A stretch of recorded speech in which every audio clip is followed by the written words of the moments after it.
چھوٹا سا شہر یا قصبہ کہہ لیجئے جس کا نام مکہ تھا۔ مکہ میں ایک قبیلہ تھا جسے ہم قریش کے نام سے جانتے تھے، اور ہمیں دین کی کتابوں میں اور تاریخی کتابوں میں اس جگہ کو مکہ کہا گیا، اور وہاں جو یہ قبیلہ تھا اسے قریش کہتے ہیں۔ اسی قریش خاندان میں دو خاندان ہوئے، اسی قریش پوری کمیونٹی میں دو خاندان ہوئے۔ ایک کمیونٹی کا نام تھا بنی ہاشم اور دوسرا بنی امیہ۔ تو یہ دو خاندان قریش قبیلے میں رہتے تھے، ساتھ میں رہتے تھے، سب کا مذہب ایک تھا، سب رشتہ دار تھے ایک دوسرے کے، لیکن اللہ کو کچھ بہت بڑا منظور تھا، اور وہ دن بھی آ گیا جب مکہ میں ایک چھوٹا سا بچہ پیدا ہوتا ہے، لیکن پیدا ہونے سے پہلے جب وہ اپنی ماں کی شکم میں ہوتا ہے ان کے والد کا انتقال ہو جاتا ہے۔ پیدا ہونے کے کچھ وقت بعد ماں کا انتقال ہو جاتا ہے، ان کے دادا اس کو پالتے ہیں، کچھ دن بعد دادا کا بھی انتقال ہو جاتا ہے، ان کے چاچا اسے پالتے ہیں، چاچا بھی کب تک رہیں گے، وہ بھی انتقال کر جاتے ہیں۔ جی ہاں، میں جس عظیم الشان شخصیت کی بات کر رہا ہوں اس کے لیے مجھ جیسے گنہگار کے پاس کوئی لفظ نہیں ہے۔ جی ہاں، میں بات کر رہا ہوں ہمارے پیارے آقا حضرت سیدنا محمد مصطفیٰ صلی اللہ علیہ وسلم، جو پورے جہاں کے لیے رحمت بن کر آئے۔ کہتے ہیں کہ اللہ نے ایسی نذیر پیش کی کہ آنے والے وقت میں کوئی کسی سے کوئی شکایت نہ کر سکے کہ جا دیکھ میرے محبوب کو، جس کو میں نے بنا باپ کا پیدا کیا۔ پیدا ہونے سے پہلے ان کے باپ چلے گئے تھے، پھر ماں چلی گئی، پھر دادا چلے گئے، پھر چاچا چلے گئے۔ بتاؤ کیا کہو گے آپ؟ ایسی مثال دی۔ اس کے بعد آپ کو نبوت کا اعلان ہوتا ہے، نبی کریم صلی اللہ علیہ وسلم دین کی تبلیغ کرتے ہیں، پھیلاتے ہیں، بہت مشکلات کا سامنا کرنا پڑتا ہے کیونکہ گھر خاندان کے لوگ ہی مخالفت کرتے ہیں، اور یہ آج بھی یہ چیزیں دیکھنے کو ملتی ہیں کہ جو جتنی زیادہ دوستی یا رشتہ داری ہوتی ہے اس کے اتنے ہی دشمن ہوتے ہیں، اور ان کے اپنے ہی لوگ ان کے دشمن بن گئے، ان کے اوپر جان لیوا حملہ کرنے کی کوششیں ہمیشہ جاری رہیں۔ لیکن کہتے ہیں کہ وہ رحمت بن کر دنیا میں آئے تھے تو رحمت دکھاتے تھے، رحمت دیتے تھے، لوگوں کو سمجھاتے تھے، اور جب انہوں نے دیکھا کہ اب خون ریزی ہو جائے گی تو انہوں نے مکہ چھوڑ دیا اور ہجرت فرما کے آپ مدینہ چلے گئے، کیونکہ مدینہ کے لوگ ان کا انتظار کر رہے تھے۔ آپ نے مدینے میں بہت وقت بتایا، دھیرے دھیرے وقت اور حالات ایسے بنے کہ اسلام تیزی سے پھیلا، لوگوں نے سمجھا ایمان کیا ہوتا ہے، اسلام کیا ہوتا ہے، اور پھر واپس میرے نبی مکہ آئے۔ پھر مکہ آئے، اس کے بعد آپ جانتے ہوں گے کہ آگے کیا کیا ہوا۔ آپ کے وصال کے بعد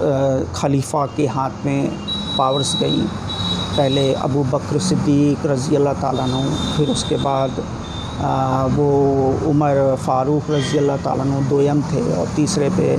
پھر عمر غنی، عثمان غنی رضی اللہ تعالیٰ عنہ، پھر علی شیر خدا حضرت علی مرتضیٰ رضی اللہ تعالیٰ عنہ کے ہاتھ میں خلافت گئی، اور علی کے بعد یہ خلافت حسن رضی اللہ تعالیٰ عنہ کے پاس گئی۔ لیکن اب شروع ہوتی ہے قربانیوں کا دور۔ حالانکہ اس سے پہلے بھی ایک سے ایک عظیم الشان قربانیاں دی تھی، علی نے سجدے میں سر کٹا دیا تھا، لیکن جو اب ہونے والا تھا اس کی بشارت بہت پہلے ہمارے پیارے آقا نے کر دی تھی، اور وہ یہ تھا کہ حسن ایک دن دو مسلمان گروہوں کو آپس میں ملائے گا، اور ایسا ہی ہوا۔ 6 مہینے ہی بیتے تھے کہ کافی زیادہ مشکلات آنے لگی، لوگ کافی ایک دوسرے کے خلاف ہونے لگے، تو حسن رضی اللہ تعالیٰ عنہ نے خلافت چھوڑی اور حضرت معاویہ سے ایک معاہدہ کیا، اور خلافت معاویہ رضی اللہ تعالیٰ عنہ کو دے دیا گیا۔ معاویہ سے یہ ایگریمنٹ بھی ہوا تھا کہ آپ کے بعد یہ خلافت واپس حسین کو ملنی چاہیے، اگر حسن رہیں گے تو ملے گی، نہیں تو حسین کو دی جائے گی۔ یہ وعدہ ہوا تھا، اور اس وعدے کے تحت یہی کہا گیا تھا کہ معاویہ جب تک ہیں خلیفہ رہیں گے، اس کے بعد یہ واپس حسن رضی اللہ تعالیٰ عنہ کے پاس آئے گی، یا تو ان کے پریوار میں جو ہوگا اس کے پاس جائے گی۔ لیکن یہیں پر پالیٹکس، ریلیجیس لیڈرشپ کے بعد اسے اب پولیٹیکل کیریئر کی بات کہنا شروع کریے کہ ایسا کہا بھی گیا ہے، نبی نے اپنی زندگی میں بھی بتا دیا تھا کہ 30 سالہ آپ کے جانے کے 30 سال تک اسلامی حکومت خلفائے راشدین کے ہاتھ میں ہوں گی۔ خلفائے راشدین جو ہمارے خلیفہ ہوئے شروع کے 4 اور 6 مہینے کا جو وقفہ حسن رضی اللہ تعالیٰ عنہ کا تھا، اس کو جوڑ کر 30 سال کی بشارت ہمارے نبی نے اپنی زندگی میں دے دی تھی کہ یہ وقت جو ہوگا یہ صحیح وقت ہوگا جہاں پہ نیائے ہوگا اور اسلامی طریقہ ہوگا۔ لیکن 30 سال کے بعد یہ چیزیں راجنیتک ہو جائیں گی، سیاستی ہو جائیں گی، اسلامک نہیں رہ جائیں گی، اور وہی ہوا۔ معاویہ بیمار پڑے اور اسی وقت انہوں نے، لوگوں کو کہنا ہے ان کو بہلایا گیا، پھسلایا گیا، اور انہوں نے یزید کو اپنی زندگی میں ہی نیکسٹ خلیفہ گھوشت کر دیا۔ یہ تھی سب سے بڑی ٹرننگ پوائنٹ جو کہ اسلام کے خلاف تھی، کیونکہ اسلام میں خلیفہ طے کرنے کی ذمہ داری خاص لوگوں کو ہوا کرتی تھی، آپسی رائے مشورے سے کیا جاتا تھا۔ لیکن یہ ایک خلیفہ نے اپنے بیٹے کو خلیفہ بنانے والا رواج شروع کیا تو لوگ ناراض ہو گئے، اور یہ ناراضگی کی وجہ یہ بھی تھی کہ یزید شرابی تھا، کہتے ہیں کہ بہت ہی حرام خوری میں ہمیشہ وہ لپت رہتا تھا، شراب پیتا تھا، تخت پہ شراب پیتا تھا، سود خوری، بیاز خوری، جینا خوری، یہ سب بہت زیادہ اس کے وقت وہ کرتا تھا، اسی میں مصروف رہتا تھا۔ تو ایک طرح سے وہ خلافت کے تخت کے لائق تو ایک دم نہیں تھا، اور یہی وجہ ہے کہ نبی کے جو خاندان تھے، ان کے باغ کے جو پھول تھے، انہوں نے انکار کر دیا، انہوں نے کہا ہم بیعت نہیں کریں گے۔ لیکن یزید کو جو ایگو ہوتا ہے وہ ہرٹ کرنے لگا۔ جب ایگو ہرٹ کیا تو اس نے زور زبردستی شروع کی۔ جب زور زبردستی شروع کی تو دیکھو، اسے کہتے ہیں اللہ والے، نبی کے خاندان والے، انہوں نے سوچا کہ ہمارے رہنے سے خون ریزی ہوگی، مسلمان آپس میں لڑیں گے، مارے جائیں گے۔ انہوں نے اپنا پورا کنبہ لیا، اپنے بچے، گھر کی جتنی بیویاں تھیں سب کو لیے، اور وہ نکل پڑے کہ ہم وہاں چلے جائیں گے جہاں پہ بھائی نہ آپ کو مجھ سے دقت ہو، کیونکہ ہمیں جو مذہب ہمارا ہے پیس، اسلام، تو ہم اس کو فالو کریں گے۔ اسی بیچ میں ایک جگہ ہے جسے کوفہ کہتے ہیں۔ کوفہ والوں نے سوچا کہ بھائی کیوں نہ ہم نبی کے بچے ہیں، ان کو اپنے ہاں بلائیں اور ان کے ہاتھ پہ ہم بیعت کر کے اپنے ساتھ رکھیں۔ اس طرح کی بہت سی چٹھیاں بھیجی گئیں، اور بہت سے لوگوں نے منع بھی فرمایا کہ مولا آپ نہ جائیں، لیکن آپ نہ مانے، بولے نہیں، کل تاریخ پہ میرے اوپر الزام نہ لگ جائے، مجھے جانا ہوگا، کیونکہ اگر آج میں نہیں جاؤں گا ہو سکتا ہے کل کوفہ والے یہ کہیں کہ حسین اگر آ گئے ہوتے تو آج یہ دن دیکھنے کو نہ ملتا۔ تو وہاں سے وہ چلے، لیکن راستے میں انہوں نے سوچا کہ ایک بار پتہ کر لیا جائے کہ واقعی کیا چاہتے ہیں وہ۔ تو انہوں نے ایک پروسیس ہوا جس میں حضرت مسلم رضی اللہ تعالیٰ عنہ گئے، وہاں پہ گئے، اور ان کے ساتھ بہت غلط ہوا، انہوں نے دھوکہ دے کے ان کا قتل کر دیا، آپ کے 2 معصوم بچے تھے ان کا قتل کر دیا۔ یہ بہت ہی دردناک، اور کہتے ہیں کربلا کی پہلی شہادت حضرت مسلم سے شروع ہوئی، ان کے 2 بچوں کے ساتھ ہوئی، اور ایسا ہوا۔ اور پھر ایک سازش کے تحت جب یہ قافلہ کوفے سے تھوڑا پہلے تک پہنچ گیا تھا، تب تک ان لوگوں کو ساری حالات کے پتہ چل گئے تھے کہ ایسے ایسے دھوکہ ہوا ہے، کوفہ کے لوگوں نے دھوکہ کیا ہے، لیکن اب قدم بڑھ گئے تھے تو کہاں جاتے۔ یہ آگے بڑھتے گئے، اور پھر وہ وقت آیا جب یزید کی فوجوں نے آپ کو گھیر لیا، پورے کنبے کو گھیر لیا، آپ کے ساتھ